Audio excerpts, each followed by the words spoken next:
بسم اللہ الرحمن الرحیم الحمدللہ رب العالمین والصلاة والسلام علی سید الانبیاء والمرسلین الصلاۃ والسلام علیک یا رسول اللہ وعلی آلہ وصحبہ۔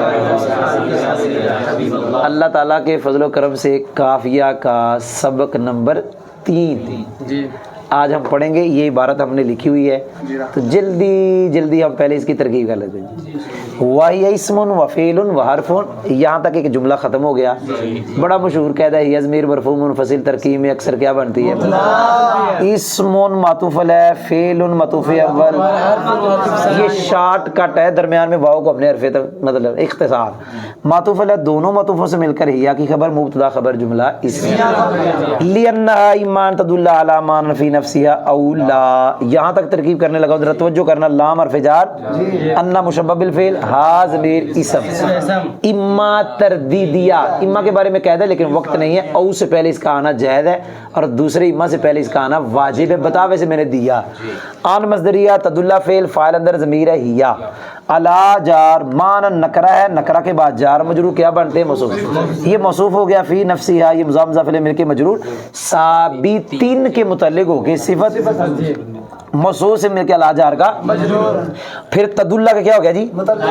توجہ کرنا، تدلہ اپنے فاعل اور متعلق سے مل کر معطوف علیہ، کیا کہا؟ معطوف علیہ۔ باطویل مفرد کہہ لے جی، باطویل مفرد ہو کر معطوف علیہ۔ او حرف تف لا نافیہ، اس کے نیچے ساری عبارت ہے تدل علی ما ان، تدلہ کہہ لو جی، ان تدل علی مان فی نفسها، جی وہ سارا معطوف ہے۔ معطوف علیہ اپنے معطوف سے مل کے انا کی خبر، انا اپنے اسم اور خبر سے مل کر باطویل مفرد ہو کے لام جار کا مجرور، جار مجرور مل کر ظرف مستقر متعلق ہوا کس کے؟ جی یہاں جو عبارت نکالی ہوئی ہے وہ ہے انما انحصرت الکلمۃ فی ثلاثۃ اقسام، آپ نے سنا ہی نہیں؟ انما انحصرت الکلمۃ فی ثلاثۃ، یعنی انحصرت فعل ہے، الکلمۃ اس کا فاعل ہے، فی ثلاثۃ اقسام مضاف مضاف الیہ مل کے مجرور اور پھر یہ متعلق، یہ اس انحصارات کے متعلق، وہ انحصرت اپنے فاعل متعلق اول اور متعلق سے ثانی سے مل کر جملہ فعلیہ۔ جی الثانی الحرف، دو معرفے آ جائے نا تو اکثر موصوف سے، لیکن کبھی کبھی مبتدا خبر بھی ہیں، مبتدا خبر جملہ اسمیہ۔ والاول مبتدا اما، وہی تردیدیہ ان مصدریہ یقترن فعل، فاعل اندر ضمیر، با جار، احد مضاف، الازمنہ موصوف، الثلاثہ صفہ موصوف سے مل کے مضاف الیہ، مضاف مضاف الیہ مل کے مجرور، جار مجرور مل کے یقترن کے متعلق، فعل اپنے فاعل اور متعلق سے مل کے باطویل مفرد ہو کر معطوف علیہ۔ اور حرف کے بعد یہ ساری بار مقدر ہے، این یقترن بعہد الازمنۃ الثلاثہ، یہ ادھر مقدر ہے، وہ باطویل وہ مفرد ہو کے وہ سارا معطوف ہو گیا، معطوف علیہ معطوف مل کر یہ بن گیا والاول کی خبر، مبتدا خبر جملہ اسمیہ خبریہ، الثانی الاسم مبتدا خبر جملہ اسمیہ خبریہ، والاول الفعل مبتدا خبر جملہ اسمیہ خبریہ۔ وقد علم، واو کے بارے میں ابھی بتائیں گے سبق پڑھاتے ہوئے، واو عاطفہ بھی ہو سکتی ہے، اعتراضیہ بھی ہو سکتی ہے، قد حرف تحقیق برائے تحقیق، علم فعل بذالک جار مجرور کے اس کے متعلق ہے، حد مضاف، کل مضاف الیہ مضاف، واحد نکرہ کے بعد جار مجرور آ رہا ہے، یہ واحد موصوف ہے، منہ جار مجرور کے کس کے متعلق؟ ثابت۔ یہ سپیٹ جو ہے میری ترکیب میں سبق میں سپیٹ نہیں ہوگی، موصوف صفت مل کے مضاف الیہ، مضاف مضاف الیہ مل کے اس کا موصوف مل کے مضاف الیہ اس کا، پھر مضاف الیہ اس کا، پھر یہ نائب فعل جملہ فعلیہ خبریہ ہو گیا۔ بہرحال الکلام مبتدا ما موصولہ تضمن فعل، فاعل اندر ہے، کلمتین مفعول بھی، بالاسرا جار مجرور مل کے تضمن متعلق، فعل اپنے فاعل مفعول بھی متعلق سے مل کر ما موصولہ کا صلہ، موصول صلہ مل کے خبر، ما موصولہ کو ما موصوفہ بھی بنا سکتے ہیں۔ آگے جا رہا ہوں، ولا یتعطفل ذالک اس کا فاعل، الا حرف استثناء، فی جار اسمین معطوف علیہ، اور پھر اسمین معطوف علیہ، فعل معطوف، معطوف علیہ معطوف مل کے اس کا معطوف، معطوف علیہ معطوف مل کے فی جار کا مجرور، جار مجرور مل کے مستثنی مفرغ ہو کے لا یتعطل متعلق، فعل اپنے فاعل اور متعلق سے مل کر جملہ فعلیہ خبریہ۔ کوئی سمجھ بھی آئی ہے کہ نہیں آئی؟ اللہ اکبر۔ اب ہم پڑھنے لگے جی سبق، یہ ہم نے کیا پڑھی ہے جی؟ صرف اب ہم کیا پڑھیں گے جی؟ بھئی سمجھ آئی ہے کہ نہیں سمجھ آئی جی؟ سبق پڑھنے لگے ہیں جی، توجہ ہے آپ کی؟ ہم نے پہلے اسے کلمہ کی تعریف پڑھی ہے، کلمہ کی تعریف سے فارغ ہونے کے بعد آج ہم پڑھیں گے کلمہ کی تین قسمیں اور کلمہ کے تین قسموں میں بند ہونے کا بیان. جی کلمہ کی تین قسمیں مشہور، اسم، فعل. جی یاد ہو گیا ہے کلمہ کی کتنی قسمیں؟ یاد رکھ رہا میں کیا کہنے لگا ہوں. یہ ہی ضمیر کا مرجع کلمہ ہے، لفظ کے لحاظ سے وہ ہے، معنی کے لحاظ سے اس کا مرجع مفہوم کلمہ ہے. کیونکہ یہ جو تقسیم ہے نا یہ لفظ کلمہ کی نہیں ہے، یہ کلمہ کے مفہوم کی ہے. پتہ نہیں آپ نے سنا ہے کہ نہیں سنا. ہی یا کا مرجع لفظوں میں الکلمہ، لیکن معنی میں اس کا مرجع مفہوم کلمہ. یہ جو تقسیم ہے مفہوم کلمہ کی ہے، لفظ کلمہ کی. ایک اور بات ہے میں آپ کو پہلے نہیں پڑھائی، ابھی پڑھانے لگا، توجہ سے سننا کیا پڑھانے لگا ہوں. یہ واو اور عطف ہے اور واو جمع کے لیے آتی ہے. کس کے لیے؟ اب کیا مطلب ہے جو کلمہ ہے اسم اور فعل اور تینوں وہ جمع ہو جائیں گے، یعنی یہ تینوں جمع ہو جائیں گے. آپ نے سنا نہیں ہے، کوئی سمجھ بھی آئی؟ اس کا جواب ہے بڑا پیارا، لیکن اس سے پہلے ایک بات ہے. ایک ہوتا ہے تقسیم الکل الی اجزائہ، ایک ہوتا ہے تقسیم الکلی الی جزیاتہ. تقسیم الکل الی اجزائی یعنی کل کی تقسیم اپنے اجزاء کی طرف. جہاں ایسا ہو کہ پیچھے کل ہو، آگے اجزاء ہو، درمیان میں واو، وہاں تو پکی بات ہے جمع ہے، کوئی نہیں سمجھنی.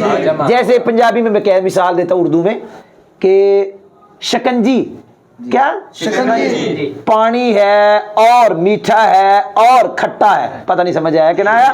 اب وہ تینوں جمع ہوں گے تو شکنجوی بنے گی. ایک ایک شکنجوی نہیں. کوئی سمجھ بھی آئی؟ جہاں کلی کی تقسیم ہو جزیات کی طرف، جہاں وہاں تینوں کا جمع ہونا ضروری نہیں ہے. وہ کلی ہر ایک پہ سچی آئے گی. الانسان الحیوان، کیا کہا؟ انسان او وفرس وغنم. الحیوان انسان وفرس وغنم. کیا الحیوان جب یہ تین جمع ہو گئے تو پھر سچ آئے گا یا ہر ایک پہ سچ آ رہا ہے؟ اس کو کہتے ہیں کلی کی تقسیم جزیات کی طرف. کل کی جب اجزاء کی طرف ہوگی تو اس وقت ہر ایک پہ کل سچا نہیں آئے گا، کل سچ آئے گا سب کے مجموعے پر. السکنجین ماؤن وخلن، کیا کہا؟ وعسلن. یہ تینوں جمع ہوں گے تو سکنجین سچا آئے گا، ایک ایک پہ سچا نہیں آئے گا. لیکن جہاں کلی کی تقسیم ہو جزیات کی طرف، جہاں الحیوان انسان وفرس وغنم وبقر، تو وہاں پر وہ جو کلی ہے وہ ہر جزی پہ الگ الگ. اچھا تو پھر واو جمع کے لیے اس کا کیا مطلب ہے؟ اس کا یہ مطلب ہے کہ محکوم ہونے میں، کیا محکوم ہونے میں کہ حکم جو ہے وہ اس پہ لگا ہوا ہے، یعنی اس کا بھی اس پہ لگا حکم، اس کا بھی اس پہ لگا. اس میں وہ جمع کے لیے نہیں سمجھ نہیں. مبتدا ہوتا ہے محکوم علیہ. مبتدا کیا ہوتا ہے؟ کہ اس کے اوپر حکم اس کا بھی لگا ہے، اس کا بھی لگا ہے، لیکن یہ نہیں ہے کہ تینوں کا اکٹھے لگا، لگا ہے الگ الگ. کوئی سمجھ بھی آئی کہ نہیں آئی؟ تو کلمہ کی تین قسمیں ہیں. جو میں نے کہنا تھا وہ میں نے پڑھا دیا، دوبارہ نہیں میں دہراؤں گا، پسینے سے ہم کیا ہو رہے ہیں، ٹائم تھوڑا ہے. کلمہ کی کتنی قسمیں ہیں جی؟ اسم اور جی توجہ کرنا. آگے جو ہم نے ترکیب کرتے ہوئے دعویٰ مقدر نکالا ہوا ہے. کیا نکالا ہوا ہے جی؟ دعویٰ کبھی موجود ہوتا ہے، صراحتاً موجود ہوتا ہے، اور کبھی سمجھ آتا ہے. چونکہ یہاں اس نے کلمہ کی تین قسمیں بیان کر دی، چوتھی کا نام نہیں لیا، پتہ چلا تین میں بند ہے. کون؟ کلمہ. جی کلمہ تین میں جی. میں وجہ حسر پڑھنے لگا ہوں. وجہ حسر کا معنی ہوتا ہے بند کرنے کی.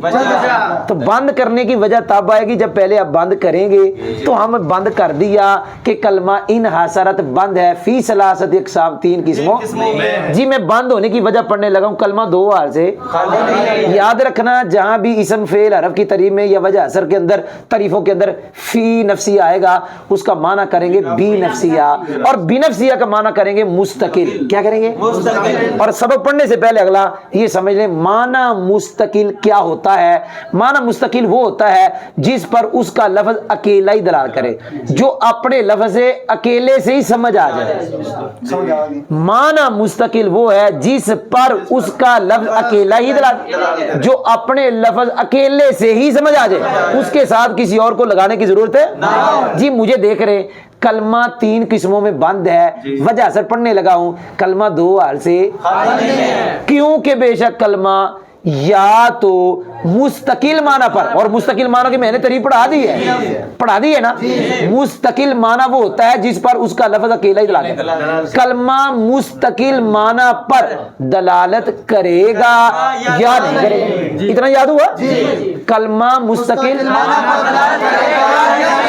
نہیں کرے گا، یہ دوسری قسم ہے، یہ حرف ہے. تو حرف کا بارے سمجھ آ گیا کہ حرف وہ کلمہ ہے جو مستقل معنی پر کی مطلب اس کا مستقل معنی ہی نہیں ہوتا، یعنی اس کا معنی اکیلے حرف سے سمجھ آتا ہی نہیں. جی والاول اگر مستقل معنی پہ دلالت کرے گا پھر دو حال سے اس کلمے کا معنی جو کلمہ مستقل معنی پر دلالت اس کلمے کا معنی تین زبانوں میں سے ملا ہوا ہوگا.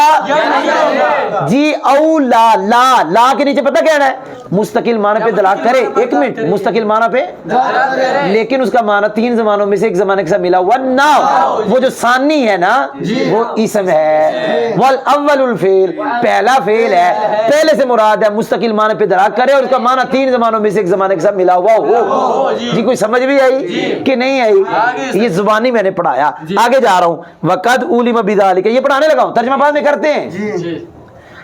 جی میں پڑھانے لگا ہوں. واو کے بارے میں نے آپ کو کہا کہ یہ جو واو ہے، یہ واو کے بارے میں لکھا ہوا ہے کہ یہ جو واو ہے وقد علم کے شروع میں جو واو ہے عاطفہ بھی بن سکتی ہے. کوئی نہیں سمجھ آئی؟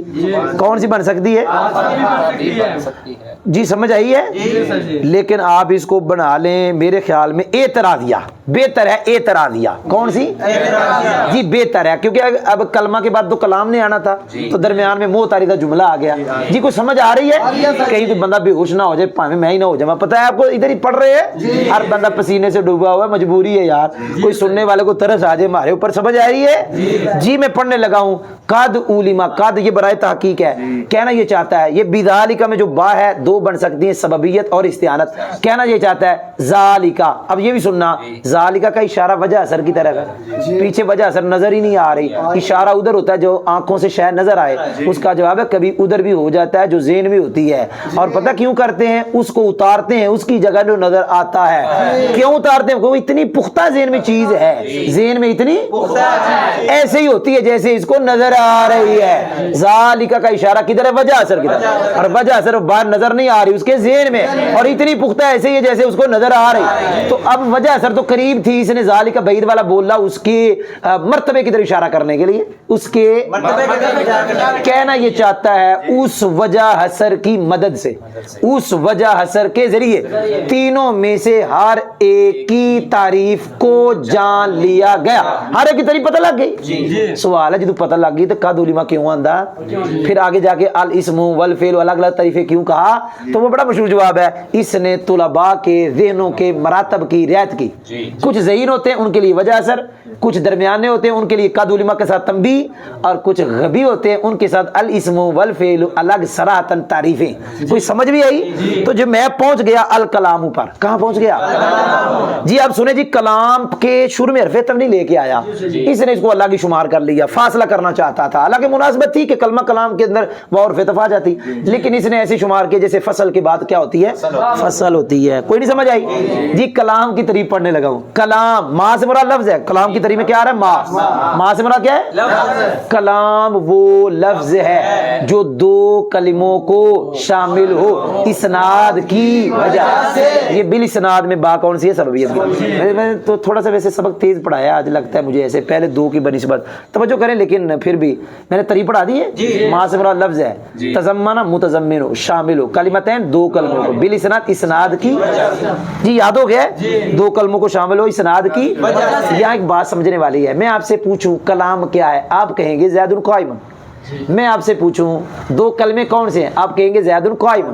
ایک ہوتا ہے متضمن، ایک ہوتا ہے متضمن. کلام ہے متضمن، دو کلمے ہیں متضمن. حالانکہ متضمن اور متضمن اور ہوتے ہیں، جدا جدا ہوتے ہیں. میں نے پوچھا کلام کون، آپ نے کہا زید قائم. میں نے پوچھا دو کلمے کون، آپ نے کہا زید قائم. تو یہ متضمن تو ایک ہو گئے. جواب یہ ہے کہ نہیں، ایسا نہیں ہے. کلام ہے زید قائم اور دو کلمے ہیں الگ الگ، زید قائم. یہ دو کلمے متضمن ہیں. خلاصہ یہ ہے مجموعہ متضمن ہے، الگ الگ متضمن ہے جی۔ بالاسناد میں بات بتا دی ہے، اسناد کی تعریف آنی چاہیے، دو کلموں میں سے ایک کی دوسرے کی طرف نسبت کرنا اس حیثیت سے وہ نسبت مخاطب کو فائدہ تامہ دے۔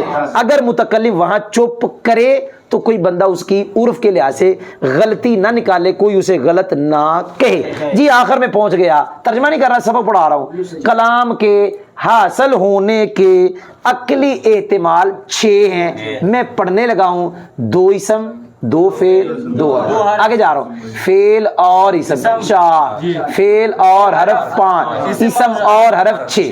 لیکن یہ عقلی احتمال، حقیقت میں واقع میں کلام صرف 2 صورتوں سے حاصل ہوتا ہے۔ نمبر 1 2 اسموں سے، نمبر 2 فعل اور اسم سے، بقایا 4 صورتوں سے کلام حاصل ہے نہیں ہوتا۔ کیوں؟ اس لیے کلام کی تعریف میں اسناد کا ذکر ہے، ما تضمن کلمتین، اور اسناد کے لیے مسند اور مسند لہ، اور مسند اور مسند لہ صرف ان 2 صورتوں میں پائے جاتے ہیں، بقایا 4 میں دونوں نہیں پائے جاتے۔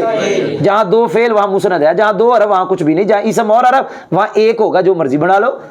تو کلام کے لیے اسناد ضروری، اسناد کے لیے مسند ہے ضروری، اور یہ دونوں صرف 2 صورتوں میں پائے جاتے ہیں، بقایا میں نہیں، لہذا کلام صرف 2 صورتوں سے حاصل ہو جائے، بقایا 4 میں سے کسی سے حاصل ہے نہیں ہوگا جی۔ میں نے زبانی آپ کو پڑھا دیا، اب میں اس کا کرنے لگا ہوں ترجمہ۔ کوئی سمجھ بھی آئی ہے کہ نہیں آئی سمجھ جی؟ میں نے جو متن پڑھایا، جو ہمارا انداز ہے، اب ہم کریں گے ترجمہ۔ اللہ بند کر دیجیے۔ اللہ کے فضل و کرم سے ہم نے بیان کر دیا جی، اب ہم کریں گے اس کا ترجمہ، اس کو کریں گے فٹ۔ کیا کریں گے جی؟ جی کرنے لگا ہوں، توجہ اوپر کرنی ہے آپ نے ادھر۔ اور وہ کلمہ اسم ہے اور فعل ہے، کیونکہ یا نا اس سے پہلے نکالے دعویٰ، بے شک انما انحصرت الکلمۃ فی 3 اقسام، بے شک کلمہ 3 قسموں میں بند ہے۔ کیونکہ بے شک وہ کلمہ یا مستقل معنی پر دلالت کرے گا یا نہیں۔ یہ نہیں کے نیچے پتہ کیا ہے کہ مستقل معنی پہ دلالت نہیں کرے گا۔ الثانی سے مراد وہ ہے جو لا کے نیچے ہے کہ مستقل معنی پہ دلالت ثانی حرف ہے، والاول اس کے نیچے پتہ کون ہے؟ مستقل معنی پر دلالت کرے گا۔ والاول کے نیچے کون ہے؟ مستقل معنی پر یا، اب اس کا جو فاعل ہے نا وہ ضمیر لوٹ رہی ہے معنی کی طرف، یا اس کلمے کا معنی، والاول سے مراد ہے جو مستقل معنی پر، یا اس کلمے کا 3 زبانوں میں سے ایک کے ساتھ ملا ہوا ہوگا یا۔ اب ذرا سننا، لا کے نیچے کون ہے؟ لا کے نیچے ہے کہ مستقل معنی پر دلالت کرے لیکن اس کا معنی 3 زبانوں میں سے، وہ الثانی سے مراد وہ ہے جو لا کے نیچے ہے۔ ثانی اسم ہے جو مستقل معنی پہ دلالت کرے لیکن اس کا معنی 3 زبانوں میں سے ایک ساتھ ملا ہوا نہ ہو۔ والاول، اول سے مراد پتہ کون ہے؟ مستقل معنی پہ دلالت کرے اور اس کا معنی 3 زبانوں کے ساتھ ملا ہوا ہو۔ والاول الفعل، پہلا فعل ہے، اور اس وجہ اثر کے ذریعے، کیا کہا؟ اس وجہ اثر کے ذریعے، اور دوسرا ترجمہ اس وجہ اثر کی مدد سے۔ ان تینوں میں سے ہر ایک کی تعریف کو جان لیا گیا۔ کلام وہ لفظ ہے جو 2 کلموں کو شامل ہو اسناد کی وجہ سے۔ جی آگے قاعدہ سننا پھر ترجمہ کرتے ہیں۔ اتا یاتی اتیان داربا اور تاتا یتاتا باب تفاعل، معنی ہوتا ہے آنا، لیکن جب نسبت ہو جائے غیر ذی روح کی طرف پھر معنی ہوتا ہے لا یحصل یحصل تاتا یتا یحصل حاصل ہوتا ہے، لیکن یہاں لا یتا تو لا یحصل کے معنی میں ہو جائے گا۔ کوئی نہیں سمجھ آئی کہ نہیں آئی؟ لا یتاتا کا معنی ویسے کیا ہوتا ہے؟ آنا، وہ آتا نہیں ہے، لیکن یہاں کیا کریں گے؟ حاصل نہیں۔ ذالک وہ کلام حاصل، یہاں اللہ کے بعد یہ جار مجرور، جار مجرور پکا کہتے ہیں مستثنی مفرغ ہوتا ہے، جہاں مستثنی مفرغ ہو وہاں مستثنی منو مقدر ہوتا ہے۔ پتہ نہیں میں نے کیا کہا، یہاں مستثنی منو جو نکالا ہوا ہے حاشی والوں نے فی ترکیب، اور یہاں پھر اللہ کے بعد فی ترکیب نکالیں گے۔ پتہ نہیں آپ نے سنا کہ نہیں سنا، میں پڑھنے لگا ہوں۔ وہ کلام کیا؟ وہ کلام کسی ترکیب میں، وہ فی ترکیب، وہ کلام کسی ترکیب میں حاصل نہیں ہوتا مگر 2 اسموں کی ترکیب میں، 2 یا اسم اور فعل کی ترکیب میں۔ اللہ کے فضل و کرم سے ہم نے کمرے کے دروازے بند کر کے، اور آج کون سی تاریخ ہے؟ 27 مئی نماز عشاء سے پہلے کتنی گرمی ہے، پنکھا بند ہے، لائٹ جل رہی، اور اتنی گرمی کے اندر پڑھایا اور ہر بندہ پسینے سے شرابور ہے، تو بس سننے والے ہمارے لیے دعا کر دیا کریں۔ جی آخری بات بتانے والی تھی کہ وہ کلام کسی ترکیب میں حاصل نہیں ہوتا مگر دو اسموں کی ترکیب میں، اوپر لکھا ہوا ہے یا اسم اور فعل کی ترکیب، لیکن یہاں مراد اسم اور فعل نہیں، مراد فعل اور اسم۔ مراد کیا ہے؟ اگر اسم اور فعل مراد ہو، یعنی پہلے اسم پھر فعل، یہ تو جملہ اسمیہ بن جائے گا، اسمین بھی جملہ اسمیہ، اور اس لیے کئی نسخوں میں ہے ہی ایسے او فعل و اسم، تو یوں ترجمہ ہو جائے گا وہ کلام کسی ترکیب میں حاصل نہیں ہوتا مگر دو اسموں کی ترکیب میں یا فعل اور اسم کی ترکیب میں۔ وآخر دعوانا الحمدللہ رب العالمین۔